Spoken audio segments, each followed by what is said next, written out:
Vamos a explicar ahora la definición de lo que es el flujo de caja libre.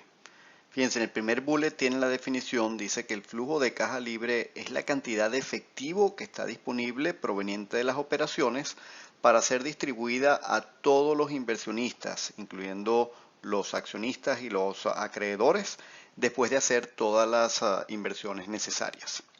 Es importante mencionar que el flujo de caja libre es un flujo de caja lo que llaman unobservable, no observable, en el sentido de que es ficticio porque uno está haciendo una corrección o un ajuste quitándole cualquier deuda y el efecto de cualquier deuda a la empresa.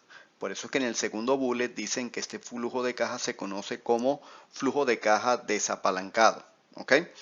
Este es el flujo de caja que se utiliza para valorar una empresa, por lo tanto es sumamente importante conocer cómo se calcula. En esta explicación, en estas láminas, vamos a hacer énfasis en lo que se conoce como la perspectiva operativa del cálculo del flujo de caja libre. Después en la sesión síncrona a través de Blackboard Collaborate, vamos a nosotros trabajar la perspectiva financiera. Es decir, fíjense, si el flujo de caja libre de una empresa es 100 millones de dólares positivo, quiere decir que la empresa está mandando a los mercados financieros 100 millones de dólares. Si tomamos la perspectiva financiera, ahora decimos, bueno, ¿quién está recibiendo esos 100 millones de dólares? ¿Cuántos los accionistas? ¿Cuántos los acreedores? O cualquier otro doliente financiero. Por ejemplo, inversionistas minoritarios o pudiera ser de los acreedores, lo pueden dividir entre bancos y tenedores de bonos, etcétera. En este gráfico ustedes tienen una explicación de los pasos para calcular el flujo de caja libre. Existen distintas maneras, como todo en finanzas, para poder calcular el flujo de caja libre, distintas fórmulas, todas les va a dar el mismo valor. Yo creo que esta es una de las maneras más fáciles porque al final uno tiene que calcular dos parámetros. Primero, el NOPAT, lo tenemos, vamos aquí al resultado final, el NOPAT en el paso 5 es el primer paso, es lo que llaman el Net Operating Profit After Taxes o eh, eh, el beneficio operativo después de impuestos. Ok, y a eso le vamos a restar lo que se conoce como el Net Investment. Vamos a tomar nada más la parte corta aquí que se denomina Net Investment o la inversión neta, que al final es inversión en capital de trabajo operativo y en activo fijo. Ok, en el paso 1 tenemos nosotros lo que es el NOPAT, ya lo vamos a hacer con números, calculamos el NOPAT, que es la utilidad antes de intereses e impuestos menos impuestos, por eso es que lo multiplicamos por 1 menos t, ¿de acuerdo? En el paso 2 podemos decir que hay que calcular el capital invertido, todo lo que se invierte tanto en capital de trabajo operativo como en activo fijo. Paso 2 calculamos lo que se llama, para cada año, calculamos lo que sería el Net Operating Working Capital o capital de trabajo neto operativo.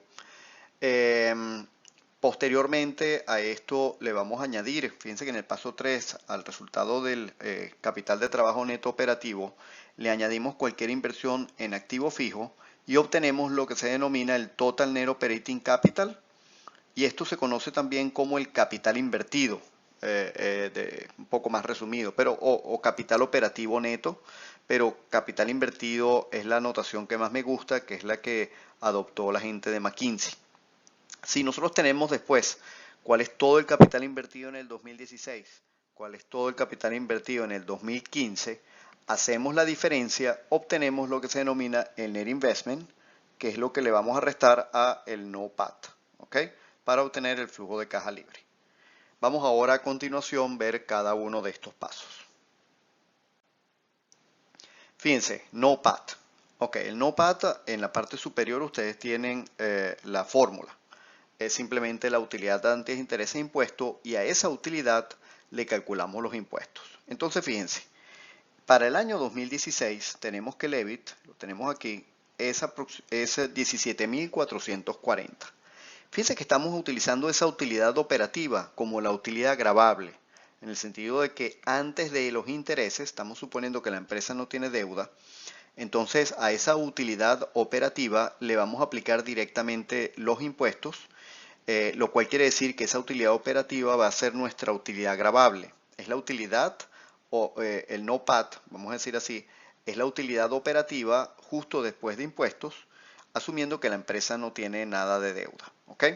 Entonces, fíjense que el NOPAT nos queda 10.464 positivo. Es aproximadamente 60% de la utilidad antes de intereses e impuestos. ¿De acuerdo?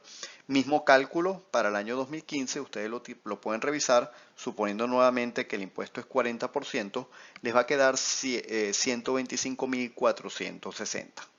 Entonces, nuevamente, el significado del NOPAT es esa utilidad operativa después de impuestos, pero fíjense que estamos suponiendo que la empresa no tiene deuda, porque a esa utilidad gravable, nuestra utilidad gravable es la utilidad operativa.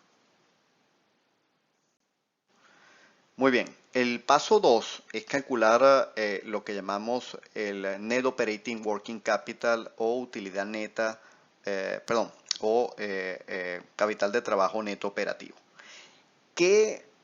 ¿Cómo definimos nosotros los activos circulantes operativos? Tienen que ver, y aquí para el cálculo de la identidad de flujo de caja y el flujo de caja per se, es importante entender la diferencia entre partidas operativas y financieras. Como estamos aplicando la perspectiva operativa del cálculo del flujo de caja, tenemos que utilizar solamente partidas operativas. Entonces, en cuanto al activo circulante, fíjense que las partidas operativas incluyen efectivo. Uno necesita cierto nivel de efectivo para pagar nómina, etcétera. Entonces el efectivo normalmente se considera parte de las operaciones. El inventario es una partida operativa, así como el activo las cuentas por cobrar, las cuentas por cobrar. Si nosotros tuviéramos, por ejemplo, una cuenta por cobrar que se llama cuenta por cobrar a accionistas, esa no sería operativa porque está relacionada a un accionista. Fíjense, en el caso particular de la compañía que estamos analizando, Computron, nosotros tenemos short-term investments. Short-term investments no es parte de las operaciones, es como un ahorro, llámenlo si ustedes quieren, extraordinario, algo que la compañía no necesita. Fíjense, por ejemplo, si ustedes calculan el flujo de caja libre de Apple, si Apple tiene más de 100 billones de dólares en Irlanda invertidos en letras del tesoro o bonos del tesoro americano, lo que queremos decir es que Apple no necesita, no tiene comprometidos esos 100 billones de dólares en las operaciones para poder trabajar. Es un ahorro extraordinario. Al final, cuando uno valora una empresa, uno calcula el flujo de caja libre y después dice, bueno, el valor de la empresa es este más 100 billones de dólares. Aquí tienen ustedes cómo se define el pasivo circulante operativo. Misma idea, en este caso solamente forma parte del pasivo circulante operativo los proveedores, accounts payable, y accruals, que tiene que ver a lo mejor con algún pasivo impositivo, algún pasivo con los empleados. Fíjense que todas esas partidas están relacionadas a las operaciones. Los empleados es un input, vamos a decir así, al proceso de producción. Notes payable, cualquier deuda que esté generando intereses, la deuda a corto plazo, porción circulante de deuda a largo plazo, etcétera, no formaría parte de lo que en el cálculo del estado, el flujo de caja, no formaría parte del pasivo circulante operativo. Aquí tienen lo que sería el cálculo. Fíjese, por ejemplo, primero para el cálculo del activo circulante operativo, que es lo que ustedes tienen en el primer paréntesis aquí. Nosotros estamos tomando para el año 2016 el efectivo de 7.282, ¿ok?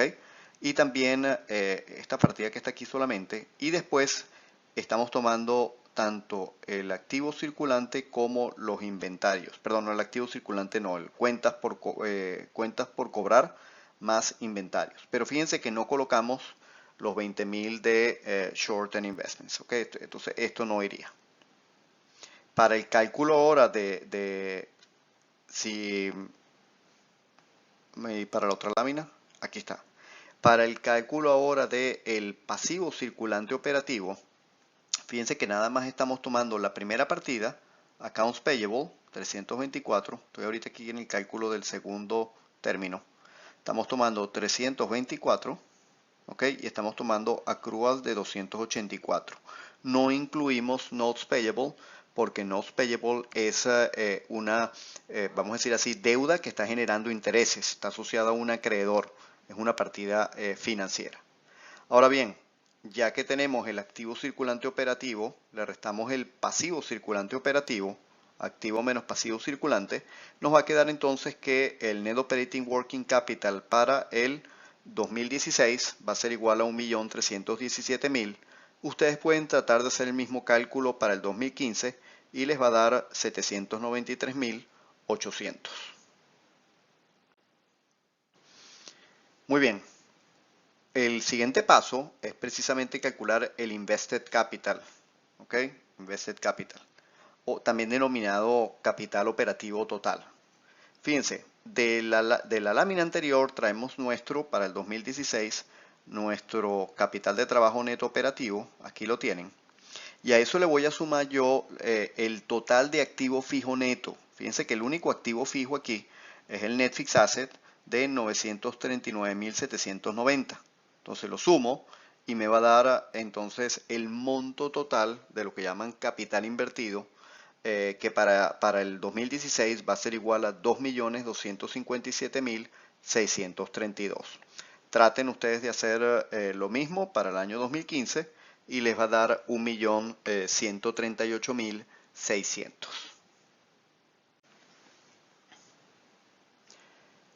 Fíjense, de la lámina anterior traíamos que el capital invertido o lo que llaman el Total Operating Capital del 2016 era 2.257.632. Es decir, toda la inversión por parte de los dolientes financieros en el 2016 de la compañía era 2.2 millones de dólares. Para el año 2015, el año previo, era 1.1 o 1.138.600. Entonces, el net investment va a ser la diferencia en el tiempo entre capital invertido del 2016 menos 2015. Les va a dar a ustedes realmente cuánto se invirtió. Y esa inversión tiene que ver con inversión en activo fijo y también inversión en capital de trabajo neto operativo. Entonces, la inversión por parte de, podemos decir, los dolientes financieros fue la diferencia, que es 1.119.032. ¿Ok?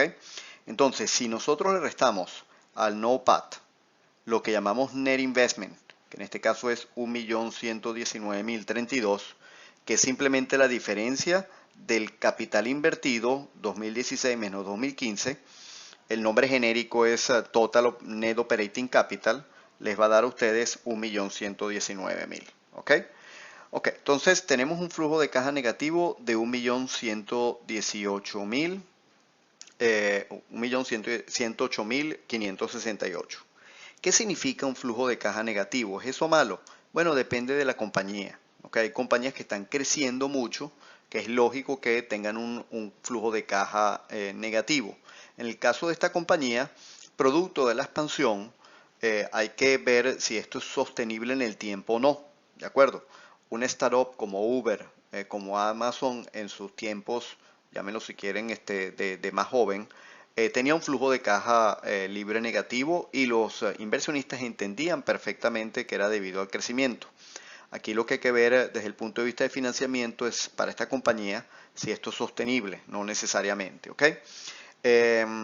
También es posible que ustedes tengan un flujo de caja positivo y eso no sea bueno. ¿Ok? En el sentido de que una compañía con un flujo de caja positivo, si no está obteniendo una rentabilidad adecuada, a lo mejor tampoco es bueno. Eso lo vamos a estar discutiendo posteriormente en, si mal no me equivoco, la segunda semana. ¿De acuerdo? Fíjense, no quiero aquí adelantar mucho, pero en general, como nosotros ya vimos el flujo de caja libre bajo la perspectiva operativa, Eso tiene una contraparte que es la perspectiva financiera, que es cómo se utilizan esos fondos, cómo los mercados financieros o quienes reciben esos fondos, ¿no? Y aquí ustedes tienen varias razones. Las cuatro primeras tienen que ver con la perspectiva financiera, como por ejemplo, ese flujo de caja libre se puede utilizar para el pago de deuda y de intereses, que son los dos primeros, también para bien sea repartir dividendos o recomprar acciones. Y ojo, es factible también de que uno pudiera, otro flujo de caja asociado a los mercados financieros tiene que ver con el financiamiento por parte del accionista. Es factible también, fíjense que aquí lo tenemos, si nos sobrara dinero, uno pudiera utilizarlo para la compra de letras del tesoro, bonos del tesoro, inversiones financieras y también para compra de otras compañías, que esto ya sería como más operativo. Entonces, en esta lámina realmente tenemos una mezcla de potenciales usos de si el flujo de caja libre fuera positivo. En el caso particular de nuestra empresa, pero nuevamente esto es un resumen, yo lo voy a explicar en nuestra sesión síncrona, la perspectiva financiera.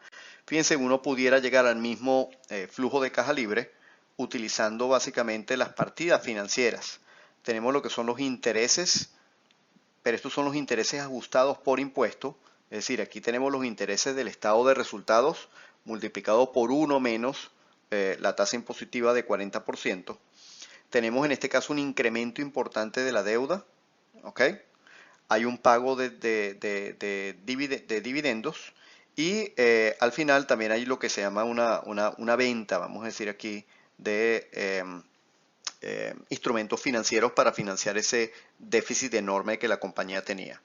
By the way, y algo que voy a explicar después mejor, pero aquí casi que me retiro, fíjense que aquí los signos de los flujos son contrarios a lo que aparece en el estado de flujo de efectivo. Cuando tomamos la perspectiva financiera, por ejemplo, el dividendos es un uso de fondos, la compañía paga a los accionistas, pero fíjense que aquí los dividendos aparecen con un signo positivo, fíjense que está positivo, porque el accionista recibe dividendos, ¿de acuerdo? Fíjense, por ejemplo, intereses aparece positivo, pero los intereses es un uso de fondos, ¿ok? Ustedes pueden ver que aquí hubo un incremento enorme de deuda y la deuda inicialmente aparecía con signo positivo financiando a la empresa, perspectiva de la empresa, pero en la perspectiva financiera del flujo de caja libre, aquí aparece con un signo negativo porque los bancos están financiando ese déficit. Es un flujo negativo para el acreedor. Bueno, hasta aquí pues lo que sería la actividad 1A.